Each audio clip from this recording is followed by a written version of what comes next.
Cutting floor vents after tile is set prevents tile breakage and ensures an exact fit for the vent opening. Lay out and mark the vent location on the underlayment, and transfer those marks onto the tile edges before mortaring so you have a reference but do not cut the tile yet. Allow the mortar to fully cure to the manufacturer recommended time so tiles are locked and supported, which reduces vibration cracking during cutting. Use a diamond blade hole saw or a small diamond grinding wheel on an angle grinder for large rectangular or oval vent openings because these tools remove material smoothly and minimize chipping. Score any glaze first with a carbide tile nipper or tungsten carbide scriber for controlled starts. Clamp a straight edge guide and make shallow passes to avoid overheating the blade and the tile.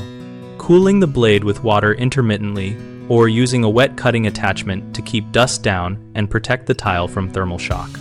Collect dust with a shop vacuum at the cutting point and wear respiratory protection plus eye and ear protection since wet cutting reduces but does not eliminate dust and slurry. After cutting, check the vent frame fit, remove any sharp edges with a rubbing stone, and bed the vent on thin bead of silicone if you want a snug, vibration-free final fit. Common problems are tile cracking from aggressive one-pass cuts, so make multiple light passes and keep the blade cool to prevent fractures.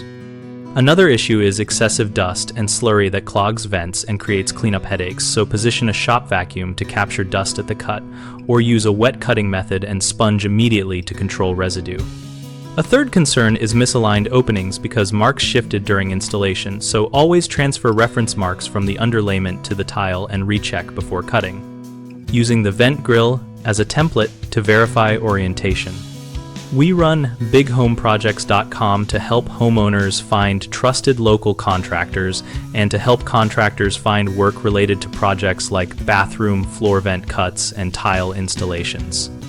We also host a discussion community where we and other users share tips, ask questions, and troubleshoot installation details together.